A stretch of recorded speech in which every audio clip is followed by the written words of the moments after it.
मंगलवार की सुबह इस ट्रेडिंग वीक का डे 2।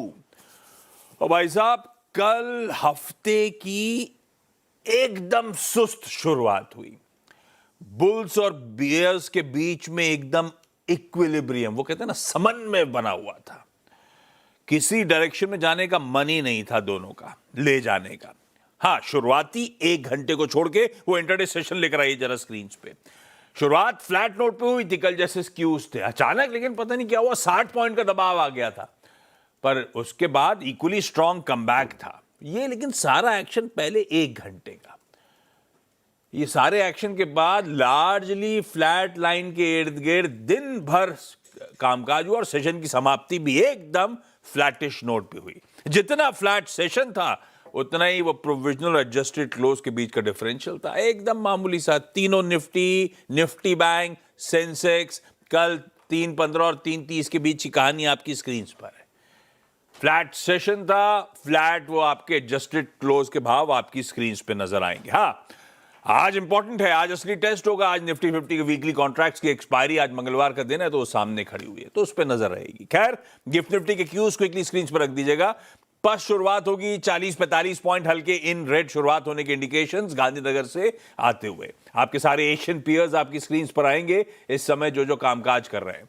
मेरे ख्याल से जापान का बाजार सिर्फ बंद है, बाकी जो खुले हुए डॉक्टर साहब, अगर आप स्क्रीन को घुमाएंगे तो दिखेगा। मिला जुला सा रुझान आपके सामने एशियन मार्केट्स का। इस स्क्रीन को क्विकली फ्लिप करते चलिएगा। और जहां तक यूएस की बात है, फ्राइडे को फ्राइडे को नहीं, कल 3:30 बजे 3:40 पे, अब 3:30 नहीं हो गया, अब 3:40 हो गया है, फ्लैट से 1/3% यूएस फ्यूचर्स मजबूत थे। उसके सामने तीनों बेंचमार्क्स पस्ती थे, बल्कि 1/3% तक का दबाव था। और आज सुबह के फ्यूचर्स पस पड़े हुए, तो मोटा मोटी जहां छोड़े तो उसी के इर्द गिर्द है। थोड़ा बहुत ठंडा आपको क्यूज मिल रहे हैं, वैसे ही ठंडा, इसलिए थोड़ा सा गिफ्ट निफ्टी आपको ट्रेड करता हुआ नजर आएगा। हाँ, इंपॉर्टेंट है तब और अब की सेकंड प्लेट, जैसे प्रोड्यूसर साहब ने हेडलाइंस पे मेंशन करा, बॉन्ड यील्ड्स वापस इंच अप कर गई है और वो 4.7 पे है। कच्चा तेल हेडलाइन में मेंशन था, हम छोड़ के गए थे $84.5 पे, इस समय ऑलमोस्ट $88 के थ्रेशोल्ड के आसपास कामकाज हो रहा है। तो मामला तो थोड़ा सा वेरिएबल्स के हिसाब से गड़बड़ सा दिख रहा है। तो हुआ क्या, ये समझ लिया जाए। और मास, गुड मॉर्निंग भाई साहब, क्या डेवलपमेंट्स हैं, क्या अपडेट्स हैं हमारे लिए इंपॉर्टेंट? गुड मॉर्निंग आशीष। कुछ नहीं हुआ, इसीलिए तो ये सब हो रहा है। अरे, कल भी ब्रेक थ्रू कर रहे थे, कोई ब्रेक थ्रू नहीं आई।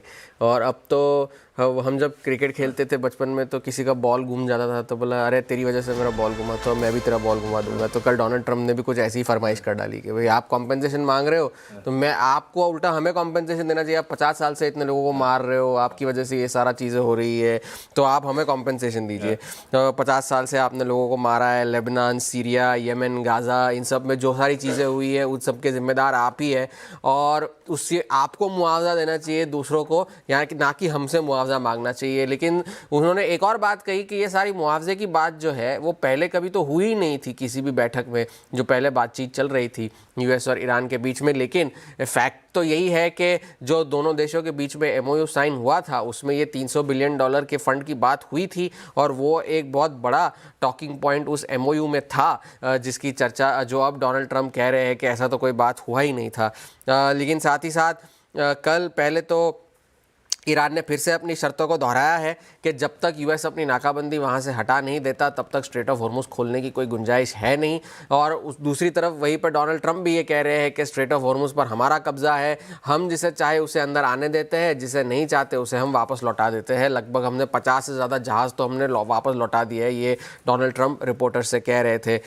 तेल की कीमतों में उछाल इस वजह से तो है ही कि अब तक ईरान और ओमान के बीच में कोई डील या कोई ब्रेक थ्रू हुआ नहीं है बातचीत में। और लेकिन साथ ही साथ कल एक खबर ये भी आई कि यूएस के जो स्ट्रेटेजिक पेट्रोलियम रिजर्व्स है वो 300 मिलियन बैरल्स से नीचे जा चुके हैं, जो कि जनवरी 1983 के बाद का सबसे निचला स्तर है उन स्ट्रेटेजिक पेट्रोलियम रिजर्व्स का। और स्ट्रेटेजिक पेट्रोलियम रिजर्व्स को सही ढंग से ऑपरेट करने के लिए मिनिमम जो न्यूनतम स्तर है वो 70 मिलियन बैरल्स का है। तो अब लोज पर जाता हुआ नज़र आ रहा है। उस वजह से भी अब तेल की अगर शॉर्टफॉल हुई, जैसे हॉलीडेज से वो वापस आएंगे, तब तक अगर डिमांड बढ़ेगी तो फिर से प्राइसेस बढ़ने के आसार नज़र आ रहे हैं। आप कल पूछ रहे थे कि स्ट्रेट ऑफ हॉर्मुज़ से जहाज़ गुजर रहे हैं कि नहीं, तो कल एनर्जी एस्पेक्ट्स की अमृता अमिता सेन ने ब्लूमबर्ग को इंटरव्यू दिया, उसमें कहा कि रोजाना की अब जो एवरेज हो गई है वो सिर्फ 5 जहाज़ों की हो गई है, जबकि वैसे कितना होता था पहले? पहले तो खैर 100 से ज़्यादा होता था, लेकिन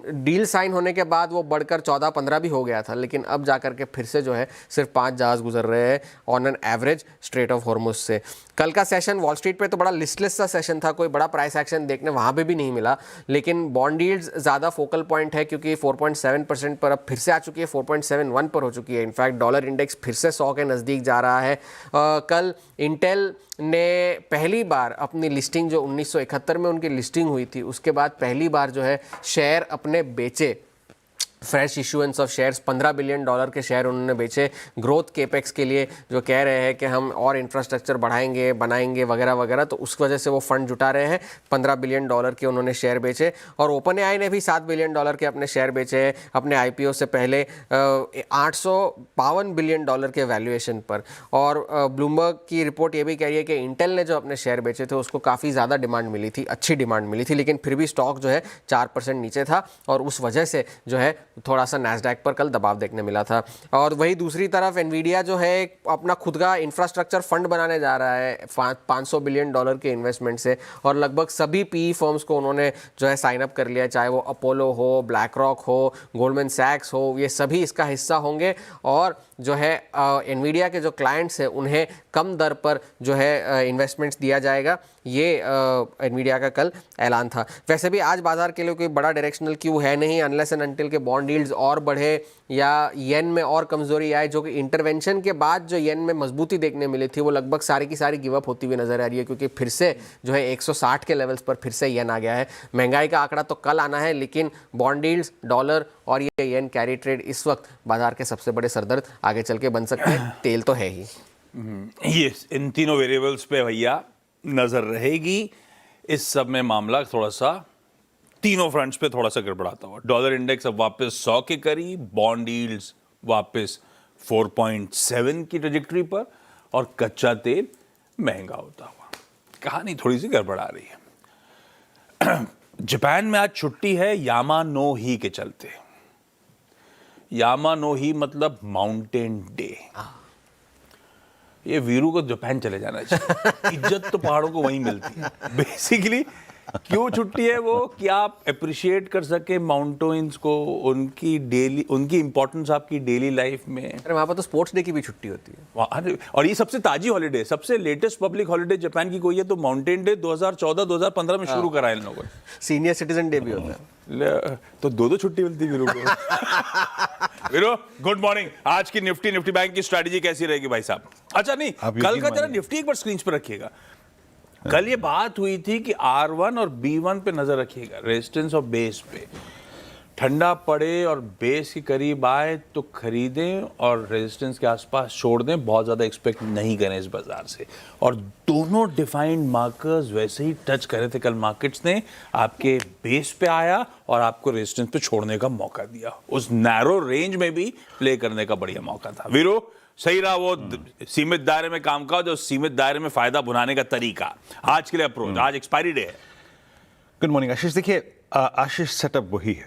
इंडेक्स बहुत, अगर आप देखें, छोटी सी रेंज में फंसा हुआ है और completely captured by option writers. और आशीष बताऊं मैं आपको, कल वो जो बेस काम कर गया उसके पीछे कारण था। बेस इसलिए काम कर गया क्योंकि निफ्टी आईटी ने सुबह सुबह डिलीवर करके दिया। निफ्टी आईटी आज की रणनीति का भी एक क्रिटिकल पार्ट रहेगा। एक ऐसे सर्कमस्टेंसेस में जब क्रूड, अगर आप देखें, ऊपर की तरफ टंगा हुआ है, निफ्टी आईटी ने कल अपने 200 डे को क्रॉस किया इंट्राडे में। एक बात याद रखिएगा, 32,100 ये इसका 200 डे और वीकली पे 50 वीक एक्सपोनेंशियल एवरेज है। हमें इस क्लस्टर से बाहर निकालने का 50%, अगर आप देखें, जो पोटेंशियल और जिसे कहते हैं जिम्मेदारी, इसी की है। तो ये आपकी रणनीति का एक मेन पार्ट होना चाहिए। मैं आता हूँ स्टैट्स पे। देखिए कल एफआईएस बायर थे कैश मार्केट में, लगभग 1974 करोड़ रुपए की बाइंग करी। डीआईएस ने लगभग 1290 करोड़ रुपए का सेल किया। इंडेक्स फ्यूचर्स बेचा 353 करोड़ रुपए का। निफ्टी बैंक सेल किया करीब 229 करोड़ रुपए का। निफ्टी सेल किया करीब 141 करोड़ रुपए का। और स्टॉक फ्यूचर्स में 597 करोड़ रुपए की सेलिंग थी। एक बार फिर से एफआईएस ने शॉर्ट्स पे कैपिटलाइज किया है। कल अगर आप देखें, लगभग 2000 कॉन्ट्रैक्ट जुड़े शॉर्ट साइड पे, 1,52,000 कॉन्ट्रैक्ट उनके शॉर्ट हैं। और एक और चीज, अगर आप उनके कल के स्टैट्स को देखें तो Ashish, for expiry day option placement suggest put short हैं 50,000, कॉल शॉर्ट घटे हैं, हालांकि ये स्टैट्स फेवरेबल हैं, बट पुट शॉर्ट 50,000 हैं। अब यहां से आगे चलते हैं। निफ्टी का सेटअप क्या कहता है? निफ्टी का सेटअप ये कहता है कि इन सारे ऑप्शन राइटर्स ने निफ्टी को बहुत ही, आप देखें, स्ट्रांग तरीके से ग्रिप कर रखा है। 24,600, 24,700, 24,800 पे ह्यूज कॉल राइटिंग और करीब 3 करोड़ का, 3.5 करोड़ का आउटस्टैंडिंग हुआ है, मोर देन दैट इनफैक्ट। और नीचे 24,500 पे, 400 पे लगभग इतना ही आउटस्टैंडिंग हुआ है, करीब 2 करोड़ रुपए का। मैं 300 को इस वक्त इस डिस्कशन में इसलिए नहीं ले रहा हूं क्योंकि हमें सारा सरोकार है 24,500 से और 24,400 से, क्योंकि यहां पर ये दो पुट राइटर्स भी हैं और यहां पर हमारा एक शॉर्ट टर्म और एक लॉन्ग टर्म एवरेज भी है, दैट्स कॉल्ड 10 और 200 डे एक्सपोनेंशियल एवरेज। देखिए, आपको ये देखना पड़ेगा कि सुबह क्या डिलीवर कर रहा है। निफ्टी आईटी डिलीवर कर रहा है, अच्छी बात है। निफ्टी बैंक से मेरी बहुत एक्सपेक्टेशन नहीं है, तो हमें इस ऐसे सर्कमस्टेंसेस में अभी भी वकालत इसी बात की करेंगे कि as a trader give due respect to base one. ये जब तक स्क्रीन पर है कोई ना कोई हमें सेव करने आएगा, जैसे कि कल निफ्टी आईटी ने सेव किया। And the base one is वही 24,500 का जोन, और वो क्या है, अपने साथ इंक्लूड करता है 471, दैट्स 10 डे एक्सपोनेंशियल एवरेज। एक पिक्चर में ही ड्रॉ कर देता हूं। अगर निफ्टी बैंक अपना, जिसको मैं डिस्कस करूंगा अभी, अगर बेस वन वायलेट कर रहा है the pressure of crude, then Nifty इस बेस वन को वायलेट करने का पोटेंशियल रखेगा। और अगर उस वक्त निफ्टी आईटी से भी कोई सहायता ना मिले आपको, in that case a drift, a swing towards base two is possible. और बेस टू क्या है? मैंने क्या कहा आपसे, सरोकार हमें दो पुट राइटर्स से है, 24,400 और 24,500 से, और 24,383 पे आता है आपका 200 day exponential average. So trade accordingly, but as of now give due respect to base one. और अगर हमारे पास बेस वन का ट्रेड फेवरेबल रहता है तो फिर कह रहा हूं कि बड़ी एक्सपेक्टेशन ना रखते हुए अगर आप 70, 80, 90 पॉइंट के स्विंग से काम चला सकते हैं तो चलाइए। एंड मोस्ट स्पेशली जॉस से ही 24,600 की रेंज शुरू हो, 632 और 678 इस रेंज में अपने ट्रेड्स को निपटाने के बारे में सोचें। And most specially at 632 and 600 मैं लेवल्स के अनुसार उसको रखा है, बट 600, 632 की रेंज में उसको निपटाना अच्छा होगा। Clear cut breakout out of this range वो 711 के ऊपर ही आएगा, वो कोई भी केस हो। अभी तो हमें नहीं मालूम वो केस क्या है, बट वो 711 के ऊपर ही आएगा, और 711 के ऊपर 70 से 80 पॉइंट का एडिशन संभव है टुवर्ड्स RS2। निफ्टी बैंक में कल PSU बैंक का हॉरर शो था under the leadership of state bank of India, और इनफैक्ट जिस HDFC बैंक का कल खतरा था उसने तो फिर भी, अगर आप देखें, बड़े कायदे से ट्रेड किया और अपने 725 के घर को बचा के रखा था। वो उसका सबसे बड़ा पुट राइटर्स का जोन है। तो Ashish, Nifty bank is really struggling as of now. 58,000 पे कॉल राइटर्स मस्त बैठे हैं विदाउट एनी फियर, और वो जब से ये सीरीज का कमेंसमेंट हुआ है, जब से पिछली सीरीज का कमेंसमेंट हुआ था, वो बैठा हुआ आराम से 58 है, उसको कोई चैलेंज नहीं कर रहा है, कोई स्टॉक फ्यूचर और कोई भी, अगर आप देखें, स्पेस उसको चैलेंज नहीं कर रहा है। और एक और बात, 57,000 पे 58 की जरा आउटस्टैंडिंग वाई देखिए, 24 लाख, और 57,000 का जो 500 का पुट का OI है वो बहुत ही हाई नहीं है। ज्यादा कंसंट्रेशन है 57,000 की पुट पे जो कि स्क्रीन पर नहीं है, बट 57,500 पे क्या है, 57,500 पे आपका 10 और 20 डे में है। तो अगेन हम रिस्पेक्ट देंगे, you have to give respect to base one, और बेस वन क्या है, 10, 20 डे में और थिन पुट राइटर्स का जोन। बट एक चीज अलार्मिंग यहीं पर ही है, एनी केस अगर ये वायलेट होता है तो ड्रिफ्ट टुवर्ड्स बेस टू, जहां पे आपके बड़े पुट राइटर्स जुड़े हैं, वहां तक का स्लिप पॉसिबल है। अगर आप बेस वन काम कर रहा है और कोई थ्रस्ट नहीं है, avoid it, but if it's working, base one will work for a reversal trade. और अगर वो रिवर्सल ट्रेड ग्रिप में आए तो किसी भी सर्कमस्टेंसेस में RS1 में बिना सोचे समझे प्रणाम, नमस्कार, एग्जिट। आशीष, परफेक्ट, ये हो गई बढ़िया सी रणनीति। क्विकली आज के स्टॉक एक्शन के लिए चलते हैं हैदराबाद, मंत्री फिनमार्ट के अरुण कुमार मंत्री साहब के पास। मंत्री जी, गुड मॉर्निंग भाई साहब, आज के प्रेफर्ड पिक्स कौन से? जी आशीष जी, गुड मॉर्निंग। आशीष जी, कहीं ना कहीं मुझे लग रहा है मार्केट में तो कंसोलिडेशन है, पर स्टॉक्स में एक्शन है, तो फिलहाल बाई साइड का ही ट्रेड्स रखे हैं। तो पहला स्टॉक होगा JSW एनर्जी, इसमें काफी अच्छे एडिशंस देखने को मिले हैं। ओवरऑल एक स्लोपिंग ट्रेंड लाइन का ब्रेकआउट भी है, तो JSW एनर्जी को खरीदने की सलाह है। 577 के आसपास मिलता है तो खरीदना चाहिए, और नीचे में 571 का स्टॉप लॉस लगाए। ऊपर में 586 तक के टारगेट्स JSW एनर्जी में आ सकते हैं। दूसरा स्टॉक अगेन एक मीन रिवर्जन वाला ट्रेड, मारुति में खरीदारी की सलाह रहेगी। 14,000 के ऊपर वापस स्टॉक सस्टेन करता हुआ नजर आ रहा है, तो मारुति को करंट लेवल के आसपास खरीदें। 13,910 का स्टॉप लॉस रहेगा, और 14,545 तक के टारगेट मारुति में आ सकते हैं। परफेक्ट है, दो बढ़िया से आइडिया। जेएसडब्ल्यू एनर्जी आज खबरों में भी है शायद। जेएसडब्ल्यू एनर्जी बाय साइड और मारुति सुजुकी में भी लाइकवाइज तेजी का मन। दोनों के स्टॉप लॉसेस नोट डाउन करिए। मंत्री साहब थैंक यू सुबह सुबह जुड़ने के लिए। क्विकली आज के important stocks in news Nupur बताएंगी। नुपुर गुड मॉर्निंग, बताएं। Good morning. सबसे पहले तो निफ्टी 50 के जो चेंजेस कल रात को अनाउंस हुए थे वहीं पर फोकस है। फाइनली बीएसई जो है निफ्टी 50 का पार्ट होगा और वो रिप्लेस करने वाला है विप्रो को, यानी कि विप्रो अब निफ्टी 50 सितंबर से बाहर होते हुए दिखेगा। इसके अलावा निफ्टी नेक्स्ट 50, मिड कैप 100 और निफ्टी 100 काफ़ी सारे इंडेसेस में चेंजेस हुए हैं जिसकी चर्चा ड्यूरिंग द डे हम करते हुए दिखेंगे। दूसरा यहाँ पे आपको फोकस रखना है अदानी ग्रुप के शेयर्स पर, जहाँ पे अमेरिका से अदानी ग्रुप को बड़ी राहत यहाँ पर आती हुई दिखी है। गौतम अदानी और सागर अदानी को जो कानूनी राहत यहाँ पर मिली है, पॉजिटिव खबर यहाँ पर आती हुई नजर आई है। गौतम अदानी साहब का कहना है कि यूएस कोर्ट के फैसले का स्वागत करते हैं और देश निर्माण में हम जो भी है जितना भी होगा कम जरूरी काम कंपनी करती हुई नजर आएगी। तो अदानी ग्रुप के शेयर्स आज फिर से फोकस में आते हुए नजर आएंगे। फोकस करना है नतीजे वाले स्टॉक्स पर भी। वोडाफोन आइडिया पर नजर रखें, रेवेन्यूज में ऑलमोस्ट 3% की बढ़त है। जो केपेक्स है वो अनुमान से कमजोर इस क्वार्टर में आते हुए नजर आया, तो जो घाटा है वो आपको अनुमान से बेहतर नजर आएगा। 3,750 करोड़ के आसपास का घाटा कंपनी ने दर्ज किया है। हालांकि बेस क्वार्टर में एक्सेप्शनल गेन था क्वार्टर ऑन क्वार्टर बेसिस पे, तो उसके मुकाबले इस क्वार्टर में आपको घाटा दिखेगा। लेकिन आरपूस की बात करें तो सीजनैलिटी की वजह से इस क्वार्टर में 195 पहुंचते हुए दिखे, जो कि पिछले क्वार्टर में 177 के आसपास थे। बॉश इंडिया यहाँ पे फोकस है, रेवेन्यूज में 22% की बढ़त है, मार्जिन 13% से सुधर के 14% पहुंच गए और मुनाफा देखें तो 40% की कमजोरी नजर आएगी। ग्लैंड फार्मा नतीजे यहाँ पर भी अच्छे हैं, 20% की ग्रोथ यहाँ पर भी देखने को मिली है। लूमेक्स ऑटो पर भी फोकस करना है, 23% की रेवेन्यू ग्रोथ यहाँ पर भी आती हुई नजर आई है। इसके अलावा बाकी सारे स्टॉक्स भी फोकस में रहेंगे जहाँ पे क्वार्टर 1 की परफॉर्मेंस आती हुई नजर आई। और वो लिस्ट लंबी है। खैर, इंपॉर्टेंट सारी चीजें नुपुर ने आपके सामने मेंशन कर दी हैं। ब्रेक ले रहा हूं, ब्रेक के उस पर जब लौट के आएंगे तो हमारे साथ कमोडिटीज में कहां दाव लगाना है पिक्स बताने के लिए अनुज गुप्ता रेडी हैं, उनसे बातचीत करेंगे।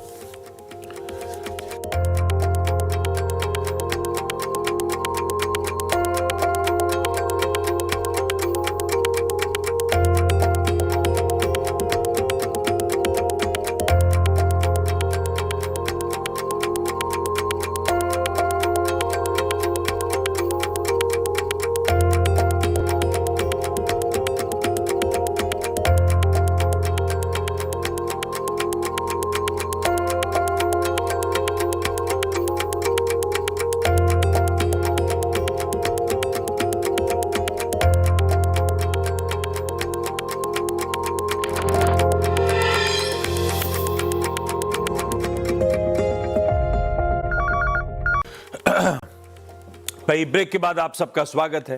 तब और अब की सेकंड प्लेट तो मैंने अपफ्रंट दिखाई थी क्योंकि इंपॉर्टेंट थी। बॉन्ड यील्ड्स बढ़ रही हैं, डॉलर इंडेक्स 100 के करीब आ रहा है, कच्चा तेल का सरदर्द वापस बढ़ रहा है, $88 के करीब आ गया है और उधर फ्लिप होगी प्लेट तो सोना चांदी इंच अप कर रहे हैं। सब आपकी स्क्रीन पर ये, लेकिन 3:40 और आज सुबह की कहानी है। कमोडिटी यूनिवर्स ने बहुत कुछ कल रात में डाइजेस्ट कर रखा है, तो ऐसे में स्ट्रेटेजाइज कैसे करना है, कहां कमाई होगी, अनुज बताएंगे। अनुज गुप्ता साहब आपको स्क्रीन पर रेडी नजर आएंगे। अनुज जी गुड मॉर्निंग भाई साहब, बताएं। Good morning Ashish ji. देखिए गोल्ड अब $4400 के ऊपर सस्टेन कर रहा है और करीबन 5 महीने के उच्चतम स्तर पर आता हुआ नजर आया। 1,52,000 के ऊपर ट्रेड कर रहा है, तो यहाँ पर हमें लगता है कि अभी भी एक अच्छा खासा ट्रेंड इसमें पॉजिटिव है, तो यहाँ पे खरीदारी की सलाह रहेगी। 1,52,500 में खरीदारी करें, 1,51,850 का स्टॉप लॉस लगाएं। टारगेट 1,54,000 तक हो सकता है और इंटरनेशनल में लग रहा है कि जल्दी ही $4460 तक के लेवल और इवन 4500 तक भी हम टारगेट कर रहे हैं कि लेवल देखने को मिल सकता है। दूसरी तरफ कल हमने एक अच्छा ब्रेकआउट नेचुरल गैस में आते हुए देखा। काफी टाइम के बाद एक ओवरसोल्ड जोन से रिकवर होता हुआ नजर आया, तो लग रहा है कि नेचुरल गैस में ये ब्रेकआउट आगे भी सस्टेन हो सकता है और नेचुरल गैस में खरीदारी का ट्रेड रहेगा। करीबन 263 में 256 का स्टॉप लॉस लगाएं, टारगेट 275 तक देखने को मिल सकता है। परफेक्ट है। सोना और नेचुरल गैस, पिछले हफ्ते की सेकेंड हाफ में किसी ने बिगुल बजाया था कि सोना अब यहां से पोजिशनरी रडार पर रखिएगा, धीरे धीरे इंचअप होगा और वाकई इंचअप लगातार हो ही रहा है। अनुज कह रहे हैं आज भी खरीदारी करने के मौके, लेवल्स आपकी स्क्रीन पर, और नेचुरल गैस में भी बाय इनिशिएट किया जा सकता है। स्टॉप लॉसेस नोट डाउन कर लीजिएगा। भाई साहब थैंक यू सुबह सुबह जुड़ने के लिए।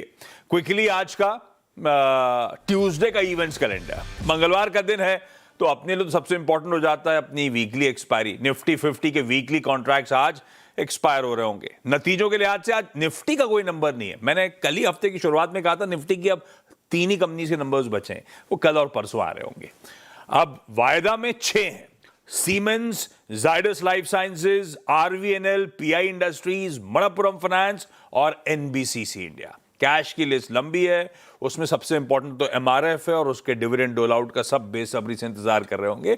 खैर, 2 board meets important, JSW Dulux मतलब अपना पुराना एक्सो नोबेल, उसके रिजल्ट्स हैं। रिजल्ट्स के साथ साथ स्टॉक स्प्लिट पे, शेयर विभाजन पे इस कंपनी का बोर्ड विचार कर रहा होगा।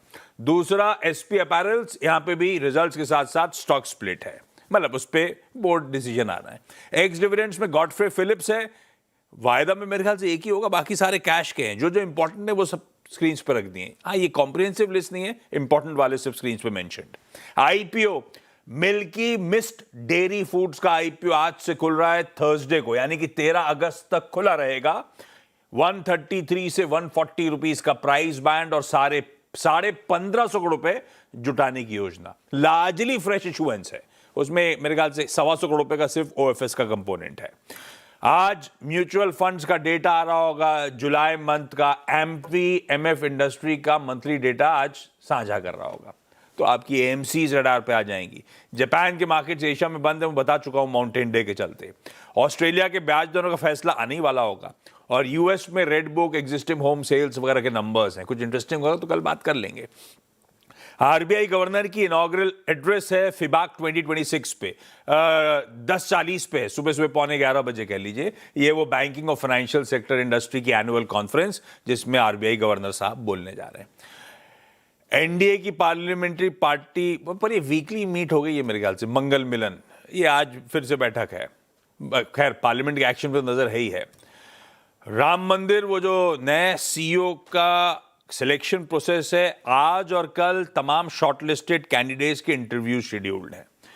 और महाराष्ट्र में भाई साहब, कल मैं पढ़ रहा था, दूध की कीमतें आज से 2 रुपए, सिर्फ महाराष्ट्र के लिए ये 2 रुपए और बढ़ाई जा रही हैं। मिल्क प्रोड्यूसर्स और प्रोसेसर्स वेलफेयर एसोसिएशन ने, क्योंकि लागत बढ़ रही है, ये प्राइस हाइक ले लिया है। खैर, गिफ्ट निफ्टी के क्यूज रखिए स्क्रीन पे। भाई, हमने आधे घंटे पहले वही 47 पॉइंट दबाव देखा था, अभी भी वही है। 45 पॉइंट के हल्के दबाव के साथ हम लोग आज इस सेशन का आगाज करने जा रहे हैं। ब्रेक ले लेते हैं, मॉर्निंग कॉल समेटते हैं। ब्रेक के उस पर जब लौट के आएंगे तो आज के टॉप 20 डिस्कस करेंगे। नमस्कार।